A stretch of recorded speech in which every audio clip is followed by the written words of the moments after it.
Deputy leader बना दिया गया, या फिर जो डिसीजन है ली, कम से कम एक बार पूछ लेना चाहिए था। और जिस तरह से उनके रवैये रहे आप सब जानते हैं। उत्तराखंड में इससे पहले भी जब प्रदेश अध्यक्ष बना चुनाव के समय में, तो क्यों 4 कार्यकारी अध्यक्ष बनाए, और ऐसे व्यक्ति को क्यों उसमें दायित्व दिया गया जिसने सल्टगांव चुनाव हराने का काम किया।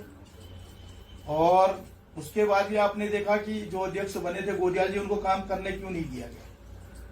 पूरे उत्तराखंड में तो सारे उन्होंने अपनी टीम लाके बैठा दी थी, उनको प्रभारी न की बल्कि उत्तराखंड का अध्यक्ष जैसा बना दिया गया।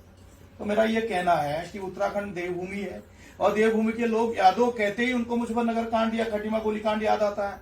तो पहले तो हाईकमान ने जो यादव को उत्तराखंड की जिम्मेदारी नहीं देनी चाहिए, और फिर उस यादव को जिसने चुनाव में मधुबन को जो है अपने लिए जो है एक अय्याजगाह बना दिया।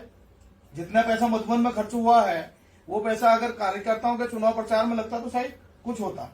और मैं तो सीधे सीधे ये कह रहा हूं कि कांग्रेस के झंडे डंडे घोषणा पत्र कांग्रेस भवन में सड़ने लगे, लेकिन हमारी विधानसभाओं में हम तक नहीं दिया गया।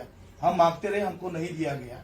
और चुनाव में भी जिस तरह से सपोर्टिंग का था, तो उसके लिए अलग अलग मानक क्यों बनाए गए। जो उनके नजदीकी थे, जो उनके चाटुकार थे, उनको तो सब कुछ दिया गया, और जो हम लोग कभी हमने भाई चाटुकारिता नहीं सीखी तो हम लोगों को अनदेखी की गई।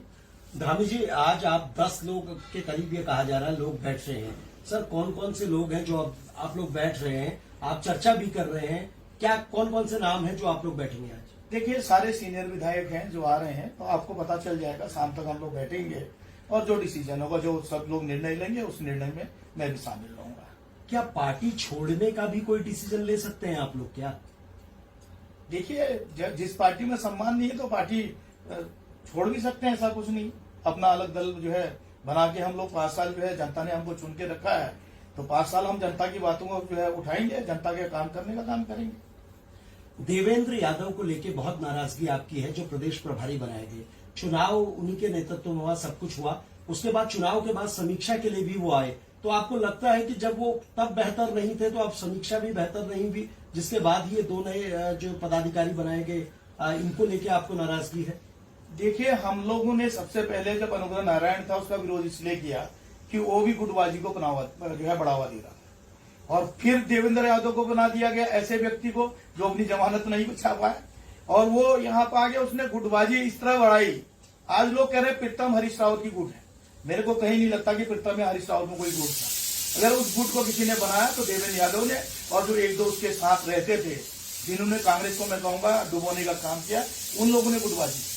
और आज जब भाई आप गणेश गोदियाल से प्रदेश अध्यक्ष से इस्तीफा ले रहे हैं, तो आपने सबसे पहले प्रभारी से इस्तीफा क्यों नहीं लिया, जिसके नेतृत्व में, जिसके हस्तक्षेप से कांग्रेस जो है गर्द की ओर गई। भाई जिम्मेदार तो वो व्यक्ति था, और समीक्षा करने भी उसी को भेज दिया गया जिसने सारी मलाई खा ली है।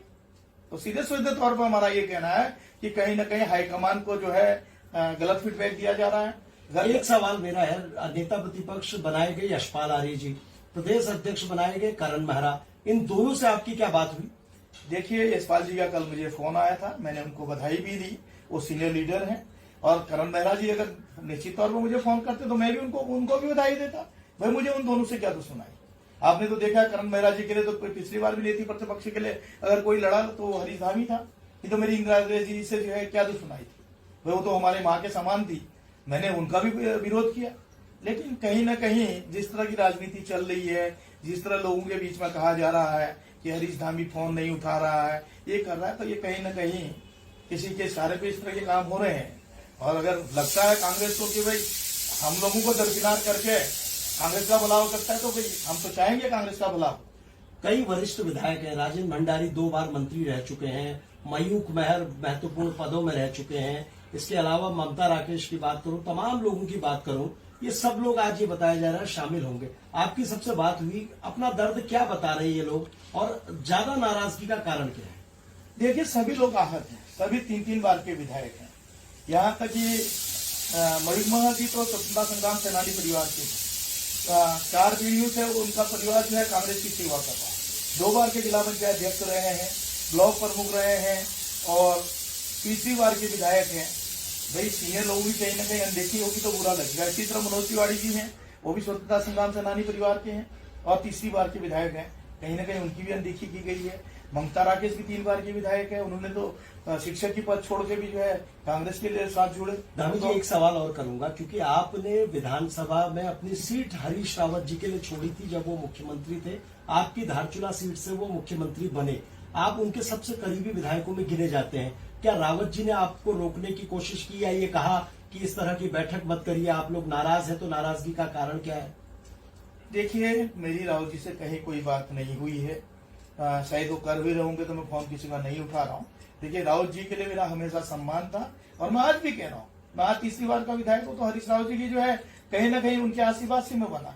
लेकिन अभी मैं आहत जरूर हूँ कि भाई जिस व्यक्ति ने 2014 में सीट छोड़ी और 2014 में रावत जी जो है दुर्घटना में चोटिल हुए थे, उनके नहाने के बाद भी हमने वो सीट जिता के दिया। और लोकसभा में भी आपने देखा होगा, पूरे उत्तराखंड में एक धारचूला विधानसभा थी जो 5000 से ऊपर वोटों से लोकसभा जीती थी। और 2017 में भी जिस तरह का लहर उत्तराखंड में था, उस लहर में मैं जीत के आया। लेकिन मुझे मिला क्या?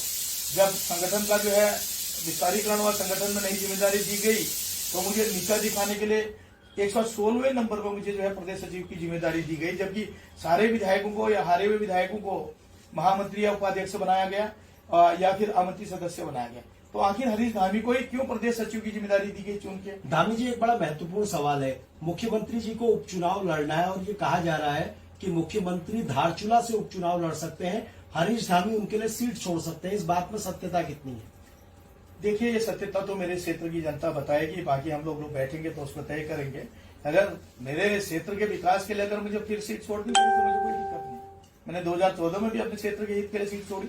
अगर ऐसा कहीं पर कोई बात होगी तो निश्चित तौर पर मैं इस पर अपने लोगों के साथ बैठ के विचार करूंगा। ये बहुत बड़ा बयान आप दे रहे हैं कि आप पुष्कर धामी के लिए अपनी धारचूला विधानसभा सीट छोड़ सकते हैं विकास के लिए।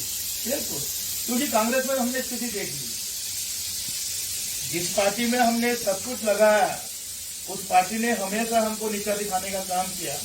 तो अगर ऐसा कुछ मेरी जनता कहेगी तो मैं निश्चित तौर पर फैसला लूंगा। एक सवाल ये कि क्या आप लोगों की नाराजगी की खबरें जो 24 घंटे से चल रही हैं, प्रभारी या किसी वरिष्ठ नेता ने बात करने की कोशिश करी कि पार्टी प्लेटफॉर्म पर बैठकर एक बार इसका हल निकाल लें?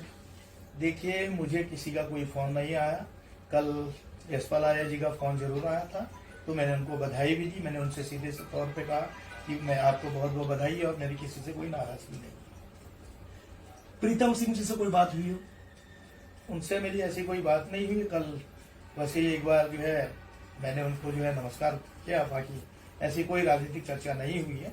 बाकी जो हमारे अन्य साथी हैं, सभी साथियों से मेरी बात हुई और सभी साथियों का ये कहना है कि हम लोग बैठ के एक बार बात करेंगे और जो उचित फैसला हो उसको हम तब उठाएंगे। एक बात ये भी चल रही है कि आप जो नाराज लोग बैठकर इस बची रहे और कोई ऐसा हल आप कर सके कि 5 साल विकास कर सके, क्या है ये बात सही है? देखिए, बिल्कुल, हमको जनता ने जिताया इस मकसद से है कि हम उनके क्षेत्र का विकास करें, क्षेत्र का हित करें। तो निश्चित तौर पे हम लोग बैठेंगे, जो नियमावली है नियमावली के हिसाब से हम अपने कोरम को पूरा करते हुए हम जो है अलग से बैठ सकते हैं, उसमें कोई दिक्कत नहीं है। हम दूसरे दल को ज्वाइन नहीं कर सकते, लेकिन अपना दल बना के हम लोग अपना फैसला ले सकते हैं। और लोकतंत्र में हर कोई अपना